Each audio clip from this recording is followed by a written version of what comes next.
Bà hay cho mà chùm nói tiết cứ nhôm trong giấy bẹp bọn cho mùi nâng khang Android tổng đó tại sao ta nhôm rò ngay chia Android developer nhôm thư Android dạ bê bằng bờ cho nam hỏi tung vào mùi cho nam chó vào mùi bờ cho nam chó chẳng ở nhôm cơ nhôm trong chay lên tích bẹp bọn cho mùi nâng Android chẳng nơi cái nông Android dương ai ta xây bàn phí cả design cứ dương ai ta xây bàn phí tìm muối cứ dương ai ta xây cho mùi nâng XML còn bán tí pí nhưng dương ai ta xây cho mùi JPEG Compose còn bán này Compose nó vì thầm mày vì modern chiêng vì ấy chiêng vì modern chiêng ở XML lắm nè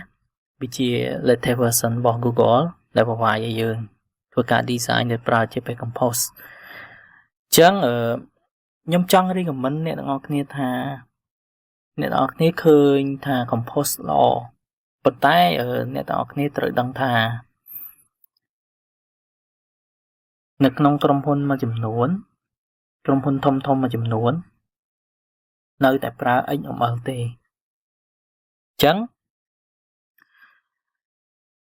สุดท้ายยืงฟกเคแต่ยมอันใหญ่เนี่ยแต่ใจหายเต้ยมใหญ่เนี่ยแต่ทำไมคือยืงโจtớiยืงเรียนเจ็บให้กับพ่อแต่มาด้องคือยมกระทาเวียมันตรำตรายเต้จังมูทานครึในครึบ่ Android ตำหงคือ XML จังในเปได้ยืง X nóนะยัง skip XML ยังอันเห็น XML ให้ยืงเลิงទៅរៀន JPEG Compose តែម្ដងអញ្ចឹងនៅពេលដែលយើងចេញធ្វើការនៅពេលដែលយើងចេញធ្វើការយើងត្រូវចាំថាបច្ចេកមួយចំនួន application បច្ចេកមួយចំនួនណា app មួយចំនួនណាគឺ still use XML ទេនៅតែប្រើ XML ទេអត់ទាន់ move 100% ទៅ JPEG Compose ទេ Compose បានតែបច្ចេកថ្មីហើយនឹងបច្ចេកចាស់ដែលគេ migrate តិចណាប៉ុន្តែបច្ចេកទាំងមូល structure architecture ទាំងមូលគឺនៅប្រើ XML នៅឡើយទេខ្ញុំអាចនិយាយថាខ្ញុំអត់ច្បាស់ថាច្រើននៅបន្តិចតែខ្ញុំសន្និដ្ឋានថាមិនក្រោម60ទៅ 70% នៅប្រើ XML ទេអញ្ចឹងបើសិនជាយើងអត់រៀន XML ទេណាហើយយើងចូលទៅធ្វើការនៅក្រុមហ៊ុននោះណាយើងចូលទៅក្រុមហ៊ុនមួយហើយគេកំពុងតែប្រើ XML គឺស្មើនឹងយើងអត់ទាន់ចេះអាហ្នឹងអញ្ចឹងយើងត្រូវ start learn ហើយបើសិនជាចំពេលគេ interview ពាក់ព័ន្ធជាមួយនឹង XML ទៀតអាហ្នឹងយើងដេកហើយបាទយើងដេកហើយអញ្ចឹងសម្រាប់បច្ចេកថ្មីដែល fine គេប្រើ JPEG Compose ប៉ុន្តែបច្ចេកចាស់ existing គេនៅតែប្រើ XML ទេអត់ទាន់ move 100% ទេព្រោះវាបច្ចេកធំมันអាច move មួយថ្ងៃពីរថ្ងៃណាវាត្រូវការ team វាត្រូវការអ្នក support team support ផងអីផងវាច្រើនមិនធ្វើតែធ្វើ move migrate មួយថ្ងៃពីរថ្ងៃទេគឺវាត្រូវការពេលយូរបាទធ្វើផង new feature ចូលមកផងយើងធ្វើផងយើង migrate ផងពេលណាតនេយើង migrate ទៅមានបើសិនជា team គេធំគេមាន team migrate អាហ្នឹងទៅហើយបើ team គេតូចអាហ្នឹងនៅតែប្រើ XML ហ្នឹងព្រោះមិនតាន់ move ទៅ 100% ទេអញ្ចឹងខ្ញុំសូមឲ្យអ្នកទាំងអស់គ្នាដែលរៀន Android ណាតែប្រយ័ត្នតិចCompose ត្រូវតែរៀនខ្ញុំចង់ mention សាមី Compose ដាច់ខាតត្រូវតែរៀន 100% ត្រូវតែរៀនប៉ុន្តែនៅពេលដែលយើងចាប់ផ្ដើមដំបូងដាច់ខាតក៏យើងត្រូវតែរៀន XML ដែរព្រោះយើងចូលទៅធ្វើការនៅក្រុមហ៊ុនមួយយើងមិនមែនចូលទៅ build system ថ្មី app ថ្មីរហូតទេពេលខ្លះយើងចូលទៅយើងទៅ maintenance យើងទៅធ្វើបច្ចេកតពីគេទេអញ្ចឹងបច្ចេកតពីគេមិនចាស់គេមិនប្រើ XML អញ្ចឹងបើសិនជាយើងអត់ចេះ XML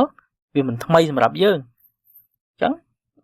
វាអត់ខ្ញុំគិតថាវាអត់ល្អបើសិនជាយើងរៀនម្លងអញ្ចឹងណាអញ្ចឹងបើសិនជាយើងចេះនៅ XML ហើយនៅពេលដែលយើងចូលធ្វើការយើងមានជំនាញយើងដែលរឹងមួយយើងចូលទៅធ្វើការយើងអាច maintenance បានយើងអាចធ្វើការ smooth បានយើងមានពេលយើងអាចទៅបន្តនៅការរៀនរបស់យើងនៅ Compose ឬមួយក៏អីថ្មីដែរតែចេញមកថ្មីទៀតបានប៉ុន្តែទីផ្សារបច្ចុប្បន្នយើងត្រូវមើលដែរអញ្ចឹងណាយើងត្រូវមើលចំណុចដឹងដែរមិនមែនលោទៅឃើញថានឹងលយអានឹង modern អានឹងស្រួល យើងចូលទៅយើងលងទៅហ្មងខ្ញុំគិតថាមិនទេមិនត្រឹមត្រូវទេធ្វើចឹងបាទអានេះគ្រាន់តែជាការចែកម្លែកនឹងដូច switch ចឹងដូចខ្ញុំនិយាយរឿង iOS បន្តិចទៀតចុះវាដូចគ្នាជាមួយនឹង Android ដែរពីដំបូងមក iOS គេប្រើនៅ storyboard ដើម្បីធ្វើការ design ប៉ុន្តែនៅពេលដែលជាចេញថ្មីមកគេប្រើ Swift UI អញ្ចឹងសួរថាយើងអ្នកថ្មីយើងចូលទៅយើងរៀន Swift UI ហ្មងអត់ទេយើងត្រូវរៀន design ជាមួយ storyboard ដើម្បីអីដើម្បីយើងចូលទៅធ្វើការចេញធំមួយចំនួននៅតែប្រើ storyboard ទេហើយចូលបើសិនជាយើងមិនចេះ storyboard ធ្វើការ design យើងទៅ maintenance បច្ចេកតពីគេមិនអញ្ចឹងវាធ្វើឲ្យយើងពិបាកក្នុងការ adapt ជាមួយនឹងកន្លែងការងារមួយហ្នឹងព្រោះយើង expect ថាយើងចូលទៅយើងទៅសេ Swift UI ដល់ពេលគេបច្ចេកចាស់គេនៅប្រើ storyboard វាធ្វើឲ្យយើងពិបាកអញ្ចឹងណាអញ្ចឹងខ្ញុំមានតែប៉ុណ្្នឹងទេជាការចែកម្លែកណានេះមិនជាការចែកម្លែកទៅឲ្យ developer ដែលខ្លាំងហើយគឺខ្ញុំមិន focus និយាយទៅនោះទេខ្ញុំចង់និយាយជាមួយនឹងបងប្អូនដែរតែគាត់ទើបចាប់ផ្ដើមរៀនឆ្នាំទី1ទី2គាត់កំពុងតែ start up អញ្ចឹងខ្ញុំនិយាយ focus ទៅខាងនោះហើយបាទហ្នឹងហើយមានតែប៉ុណ្្នឹងទេបាទ